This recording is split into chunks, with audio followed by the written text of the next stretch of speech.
ये सरकार ऐसी है जिसने नौकरियां दी नहीं, नौकरियां छीन ली हैं। और नौकरियां न देने के पीछे एक बहुत बड़ी वजह है कि आरक्षण न देना पड़े। इसलिए कभी लेटरल एंट्री तो कभी एनएफएस तो कभी पेपर लीक तो कभी परीक्षा ही न होना।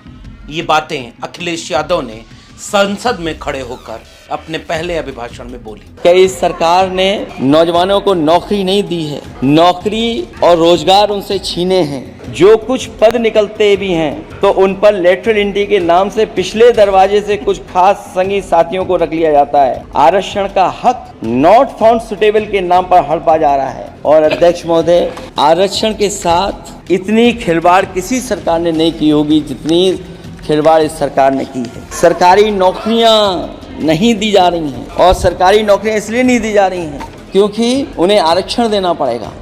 समाजवादी पार्टी के ही एक दूसरे वरिष्ठ नेता लालजी वर्मा ने भी एनएफएस के मसले को संसद में उठाया और सामाजिक न्याय की लड़ाई का इतिहास बताते हुए ओबीसी दलित वर्ग के अभ्यर्थियों के साथ होने वाले भेदभाव और साजिश के तहत एनएफएस कर देने के सवाल को संसद में खड़े होकर पूछा। बाबा साहब भीमराव अंबेडकर के अथक प्रयासों से अनुसूचित जात अनुसूचित जनजात को आरक्षण मिला।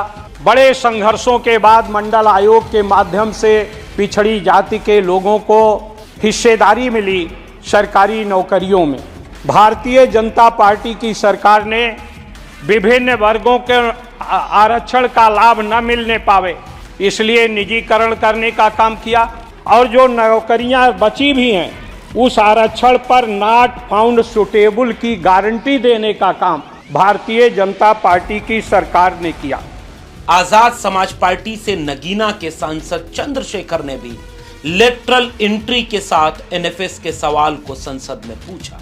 सभापति जी, शैक्षणिक संस्थानों विश्वविद्यालयों में चिकित्सा संस्थानों में ओबीसी एसटी के योग्य अभ्यर्थी को एनएफएस करके जिस तरह निकाला जा रहा है, लेटरल एंट्री करके जिस तरह हमारे रास्ते बंद किए जा रहे, ये भी हम देख रहे हैं सभापति जी। तो ये एनएफएस क्या है और कैसे होता है, कैसे मेरिट चेक की जाती है और मेरिट के नाम पर कैसे सामाजिक न्याय की हत्या इस देश के अकादमिक संस्थानों के भीतर और सरकारी कार्यालयों के भीतर अनवरत जारी है, इसके पीछे का पूरा खेल क्या है, आंकड़े क्या कहते हैं और एनएफएस के पुराने इतिहास में ये पूरा विमर्श कैसे खड़ा हुआ, आज के वीडियो पर विस्तार में इस पर बात करेंगे। और आपसे गुजारिश करते हैं कि ऐसे जरूरी सवालों पर एक बार ठहर कर सोचिएगा।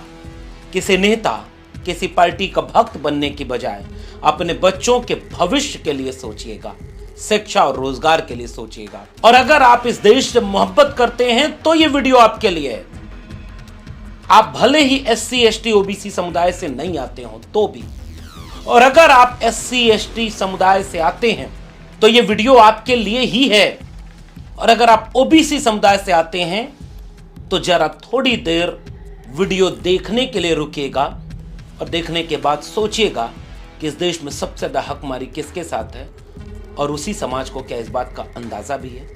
स्वागत है आपका डॉक्टर लक्ष्मण यादव।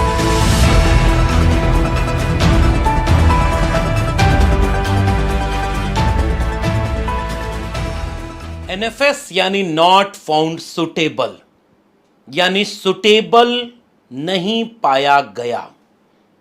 कैसे? इस देश के दलित, पिछड़ों, आदिवासियों को ही। आरक्षण इसलिए नहीं है कि एकलव्य कमजोर था, आरक्षण इसलिए है क्योंकि द्रोणाचारी भेदभावकारी है।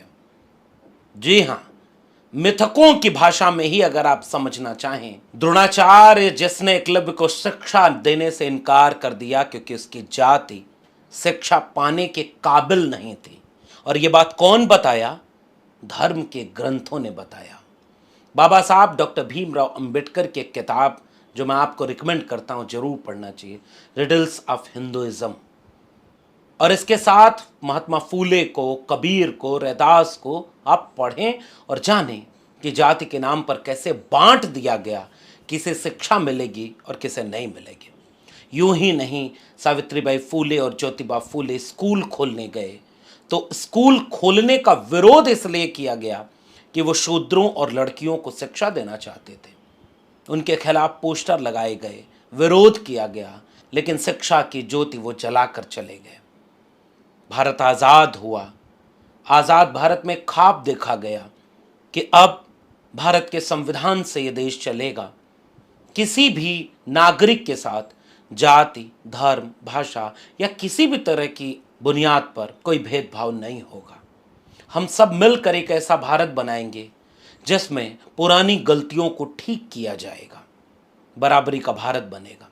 लेकिन हजारों साल से जिसके साथ अन्याय हुआ, भारत आज़ाद हो चुका है, उनकी आबादी, इस देश के 15% दलित आबादी है, शेड्यूल कास्ट जिन्हें कहते हैं, 7.5% आदिवासी हैं, और ओबीसी का तो पता ही नहीं था। 1931 की जाति जनगणना के आधार पर 1980 में जाकर मंडल कमीशन ने बताया कि ओबीसी की 3743 जातियों में 52% आबादी इस देश की ओबीसी है। तो इस तरह से लगभग 85% ये आंकड़ा बैठता है। लेकिन जब ये भारत आज़ाद हुआ ना, तो ये लोग 85% लोग 5% भी देश चलाने में नहीं थे। नए नए विश्वविद्यालय बनने शुरू हुए, नए अकादमिक संस्थान, स्कूल, कॉलेज बनने शुरू हुए, बहुत तरह के प्रतिष्ठित विश्वविद्यालय बनने शुरू हुए, सरकारी कार्यालयों में नियुक्ति होनी शुरू हुई। तो ये तय किया गया कि शिक्षा और रोजगार में जो सरकार देगी 15% शेड्यूल कास्ट को और 7.5% शेड्यूल ट्राइब को आरक्षण दिया जाए, क्योंकि हमने हजारों साल जाति के नाम पर इनसे अमानवीय भेदभाव और गैर बराबरी की। आरक्षण लागू हुआ। भारत के संविधान में अनुच्छेद 15(4), अनुच्छेद 16(4) और अनुच्छेद 340 के तहत ये प्रावधान हुआ कि ओबीसी की गिनती होगी और उनके पिछड़ेपन को जांच परख करके उन्हें भी आरक्षण दिया जाएगा। वक्त बदला, 1980 में जाकर मंडल कमीशन आया, जो 1990 में आकर लागू होने की दिशा में आगे बढ़ा। इंदिरा साहनी जजमेंट के बाद 1993 में वो लागू हो पाया, और जिसके एक रिकमेंडेशन से इस देश में 52% उस समय की आबादी जो ओबीसी की थी, उन्हें 27% आरक्षण जाति के नाम पर दिया, क्योंकि मंडल कमीशन ने यह साबित किया कि पिछड़ापन, सामाजिक और शैक्षणिक पिछड़ापन जाति के नाम पर ही रहा। और इंदिरा साहनी जजमेंट की 9 जजेस की बेंच इसे मानने को मजबूर हुई। इसीलिए ओबीसी को भी आरक्षण जाति के नाम पर दिया गया। आरक्षण गरीबी उन्मूलन कार्यक्रम नहीं था, लेकिन पिछले दिनों ईडब्ल्यूएस आरक्षण लागू करके आरक्षण की अवधारणा पर हमला करके उसे गरीबी उन्मूलन कार्यक्रम की तरह बना देने की कोशिश कर दी गई है, जिसका हम हमेशा मुखालफत करते हैं, क्योंकि आरक्षण प्रतिनिधित्व का हिस्सा है और पिछड़ेपन के आधार पर बहुत सारी योजनाएं इस देश में आर्थिक गरीबी को दूर करने के लिए दी जाती हैं, और आरक्षण प्रतिनिधित्व का हिस्सा देता है। तो इसलिए 2020, 21, 22, 23, 24 के कुछ आंकड़े अब आपके सामने रखते हुए एनएफएस के पूरे सवाल को आपसे साझा करने की कोशिश करता हूं। फिर से समझिएगा कि आरक्षण गरीबी उन्मूलन कार्यक्रम नहीं, प्रतिनिधित्व और हिस्सेदारी का एक छोटा सा रास्ता है। भारत आज़ाद हुआ तो तय हुआ कि हम अपनी कक्षाओं में जातियां नहीं देखेंगे, हम इंटरव्यू में जातियां नहीं देखेंगे, हम पढ़ाने के समय किसी विद्यार्थी से जाति नहीं पूछेंगे, हम नौकरी देते और एडमिशन देते हुए भी जाति का ध्यान नहीं रखेंगे। मगर कुछ बातें किताबों में लिख तो दी जाती हैं, क्योंकि देश में संविधान लागू है, लेकिन जहन में वो उतर ही नहीं पाती। और इसलिए उस समय जब पहली बार 90 के बाद इस देश के अकादमिक जगत का माहौल बदलता है, कलम और किताब इस देश के वंचित, शोषित, गरीब, पिछड़े, दलित, अल्पसंख्यक लोगों, महिलाओं तक पहुंचती है, क्योंकि वक्त लगा इस देश के संविधान को अभी भी आखिरी व्यक्ति तक पहुंचना बाकी है। लेकिन कलम और किताब जब पहुंचना शुरू हुई, उस समय तक इस देश के विश्वविद्यालयों में, कॉलेजेस में और सरकारी नौकरी देने वाले लोगों के बीच एक शब्द चलता था, आरक्षण लागू होने के बाद नॉट अवेलेबल, यानी जो पात्रता है एक नौकरी, एक एडमिशन की, उस पात्रता को हासिल करने वाले लोग इस नौकरी पाने में अवेलेबल ही नहीं है। वक्त बदला शिक्षा घर घर पहुंचना शुरू हुई। कलम और किताब के दम पर मेहनत करके एक पीढ़ी दलितों, पिछड़ों, आदिवासियों के दरवाजे पर दस्तक देने लगी। वो पात्र थी, वो अवेलेबल थी, वो योग्य थी। उसने तमाम विपरीत परिस्थितियों से लड़ते हुए उन सारी योग्यताओं और काबिलियत को हासिल किया जिसके जरिए उन्हें वो नौकरी या एडमिशन मिल जाना था। लेकिन लोग जो काबिज थे, 99% से ज़्यादा इन स्कूलों, कॉलेजों और विश्वविद्यालयों में, नौकरी देने वाले जगहों में, और याद रखिएगा जहां जहां इंटरव्यू के आधार पर नौकरी दी गई उन सब जगह पर बेईमानी और भ्रष्टाचार का बोलबाला रहा। कभी आरक्षण पूरा ही नहीं हो पाया। मिसाल के तौर पर ये एनएफएस का सवाल देखिए कि जब वो नॉट अवेलेबल हो गए तो उनके लिए जातिवादी मानसिकता के वर्चस्ववादी सामंती ताकतों ने एक पदबंध इजाद किया, एनएफएस, नॉट फाउंड सुटेबल। यानी अवेलेबल है वो, एलिजिबिलिटी भी उसके पास है, लेकिन वो सुटेबल नहीं है। और सुटेबल होने की परिभाषा क्या होती है, दुनिया की किसी किताब में नहीं लिखी है।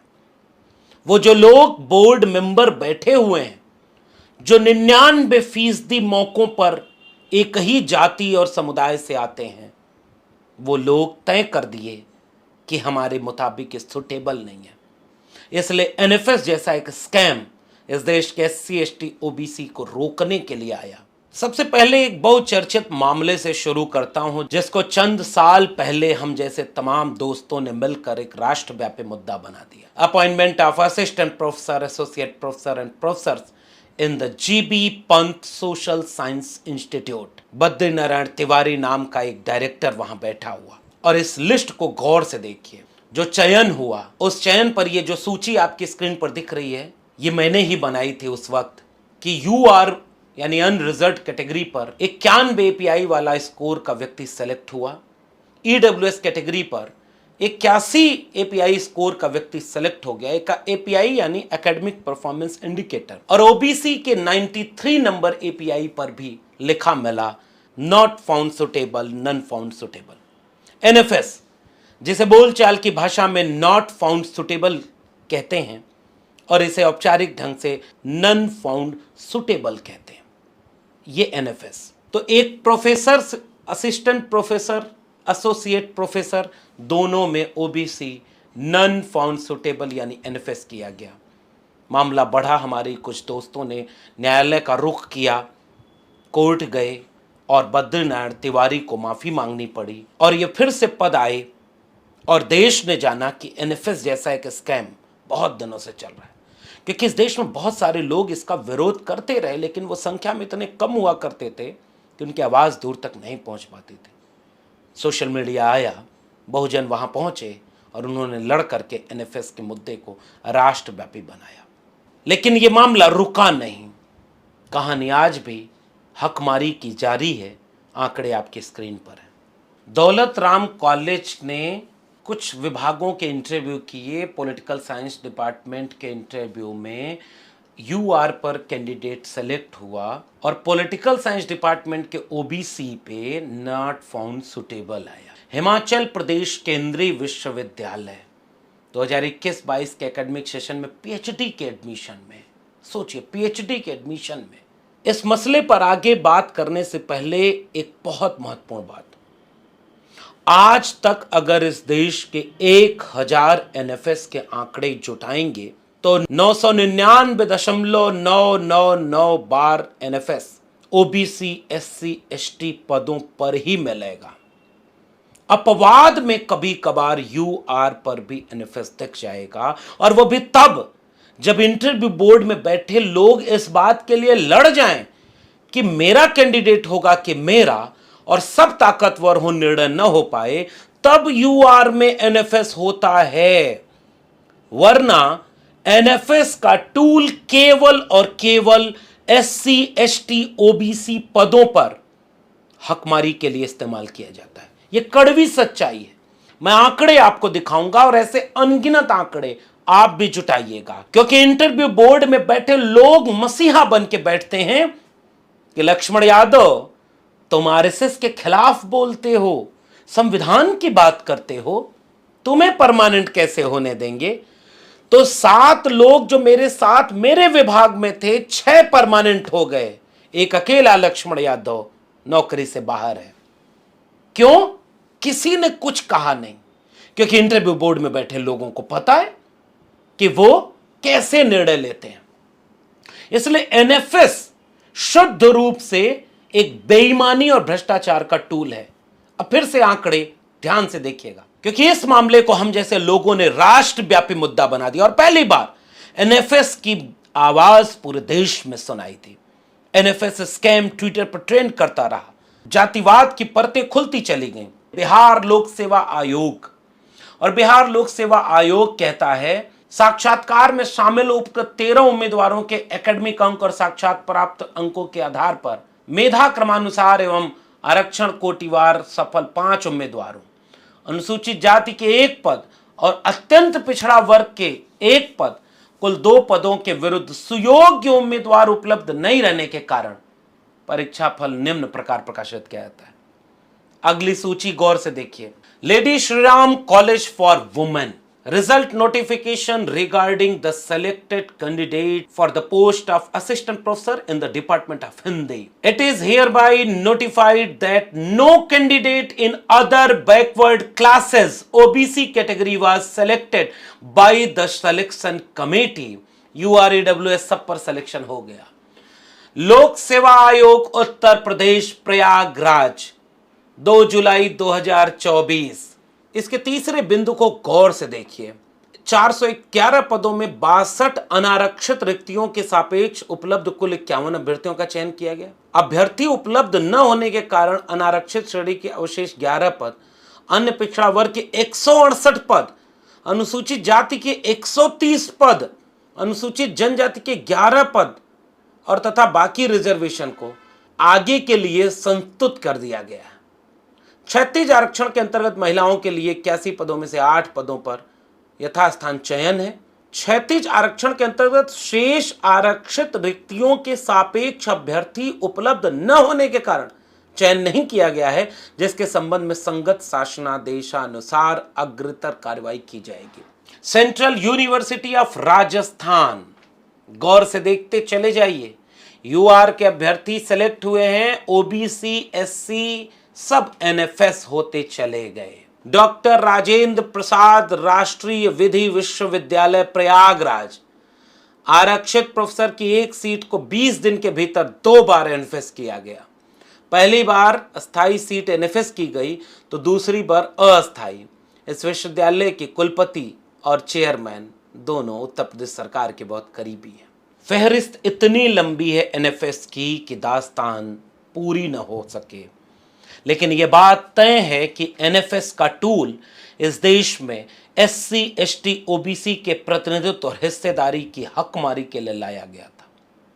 और प्रतिनिधित्व का सवाल जब आता है तो यह आंकड़ा चीख चीख कर बताता है कि आजादी के अमृत काल में भी इस देश के विश्वविद्यालयों और सरकारी नौकरियों और बड़े बड़े अकादमिक संस्थानों के भीतर की स्थितियां क्या हैं। अगर विश्वविद्यालय की बात करें तो यह आंकड़ा पुराना है, मगर सच्चाई कड़वी और ताजी है कि केवल 4% प्रोफेसर 45 केंद्रीय विश्वविद्यालयों में ओबीसी के हैं। मैंने 2019 में जब आरटीआई लगाई थी तो 0 प्रोफेसर थे, 2021 में 9 प्रोफेसर हुए, 2023 में 44-45 प्रोफेसर हैं ओबीसी के। क्या फर्क पड़ता है, प्रधानमंत्री तो ओबीसी के हैं। IIT Indian institute of Kanpur 14 विभाग ऐसे हैं जिसमें शेड्यूल ट्राइब की एक भी फैकल्टी नहीं है। 8 विभागों में शेड्यूल कास्ट के और 3 विभागों में ओबीसी की एक भी फैकल्टी नहीं है। आईआईटी दिल्ली के 25 विभागों में एसटी का एक भी विद्यार्थी का एडमिशन नहीं हुआ। 10 विभागों में शेड्यूल कास्ट का एक भी एडमिशन नहीं हुआ और 6 विभागों में ओबीसी कैंडिडेट का एक भी एडमिशन नहीं हुआ। आईआईटी खड़गपुर के 43 विभागों में एक भी आदिवासी प्रोफेसर यानी शेड्यूल ट्राइब नहीं है। 32 विभागों में से एक भी दलित यानी शेड्यूल कास्ट फैकल्टी नहीं है। 23 विभाग ऐसे हैं जिसमें एक भी ओबीसी फैकल्टी नहीं है।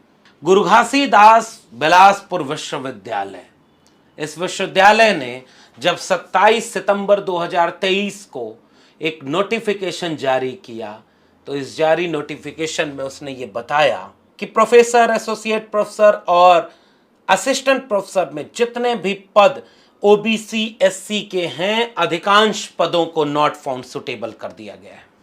आईआईटीज के इन आंकड़ों को गौर से देखिए और सबसे नीचे परसेंटेज पर आइए। देश भर के सबसे प्रतिष्ठित इंस्टीट्यूट आईआईटीज में आज भी प्रतिनिधित्व 0.6% आदिवासियों का है, 3.1% दलित समाज का है और 8.1% ओबीसी का है, 88.3% सवर्णों का है। एक बात ठहर कर फिर से बार बार कहना चाहता हूं, किसी का प्रतिनिधित्व ज्यादा है तो हमें उससे दिक्कत नहीं है कि हम सवर्णों के खिलाफ हैं। हम इस व्यवस्था के खिलाफ हैं जिसमें 85-90% आबादी को प्रतिनिधित्व 10 से 12% है और 10 से 12% जनसंख्या वाली आबादी को प्रतिनिधित्व 88 से 90% है। हम इस व्यवस्था से सवाल करते हैं क्योंकि देश विरोधी व्यवस्था है, मानवता विरोधी व्यवस्था है जो मनुष्य को उसकी काबिलियत से नहीं उसकी जाति से देखती है। अन्यथा ये आंकड़े ले आने की साजिश न करती। पहले तो आप विश्वविद्यालयों में कई वर्षों तक आरक्षित पदों पर नियुक्तियां नहीं करते और 3 से ज्यादा साल से खाली रह जाएं तो उन्हें अनरिजर्व से भर देते हैं। आज भी दिल्ली विश्वविद्यालय के 90 से 92 कॉलेज हैं, एक भी दलित, एक भी ओबीसी, एक भी माइनॉरिटी, एक भी मुस्लिम, एक भी आदिवासी प्रिंसिपल नहीं है और अमृतकाल का भारत चल रहा है। कुलपति कहां से बनाए जा रहे हैं, प्रोफेसर कहां से बनाए जा रहे हैं? संविधान से, मेरिट से। मेरिट से होता तो एक ही घर के 20-20, 22-22 लोग, चाचा, चाची, साली, साला, पत्नी, बीबी, बच्चे, सब नौकरी। नीट वाले का एक आंकड़ा आया है ना कि जितने बड़े पदों पर लोग हैं सबके बेटा बेटी दामाद ये वो सब रिश्तेदार नौकरी में, सारी काबिलियत एक ही परिवार में, सारी काबिलियत एक ही जाति में। इसका मतलब ये देश विरोधी चीजें हैं जो आरक्षण से खेल हो रहा है। मगर अफसोस कि इस देश के ओबीसी एससी एसटी इस बात को नहीं समझ पा रहे हैं उतना जितना उन्हें समझ जाना चाहिए था। उनके बच्चों का भविष्य बर्बाद हो चुका है मगर उन्हें अपने बच्चों के भविष्य की चिंता नहीं है। जो पढ़े लिखे एससी एसटी ओबीसी हैं, जिन्हें नौकरी मिल गई, जो शिक्षित हैं, जागरूक हैं, वो आपस में उतना नहीं लड़ते जितना लड़ना चाहिए। चेतना आई है, सोशल मीडिया से लेकर के अब हर जगह बोलने वाले लोग आ गए हैं मगर उतने नहीं है जितना इन्हें हो जाना चाहिए था। इन अकादमिक संस्थाओं के भीतर अधिकांशतः ये सारे एससी एसटी ओबीसी प्रोफेसर चुप रहते हैं ताकि उन्हें नौकरी में दिक्कत ना आए, प्रमोशन और पद मिलने में दिक्कत ना आए। थोड़े से जुनूनी लोग लड़ते हैं जिसका फायदा पूरा समाज उठाता है, लेकिन जब उसका नुकसान होता है तो बाद में कोई देखने नहीं आता। मगर हक और सच की लड़ाई लड़ने का अपना एक सुकून होता है। ऐसे ही हम इस तरह की बातें आपसे साझा करते रहेंगे। करत करत अभ्यास ते जड़मति होत सुजान, रस्सी आवत जाते सल पर परत निशान। और हाँ, भूले तो नहीं है ना, एक वीडियो बनाऊंगा कि मेरिट के नाम पर आरक्षण का विरोध करने वाले ईडब्ल्यूएस में जो कि केवल सवर्ण जातियों को रिजर्वेशन मिलता है, कभी नहीं बोले कि ओबीसी एससी एसटी से कम मेरिट पर ईडब्ल्यूएस में एडमिशन और नौकरी मिल रही है।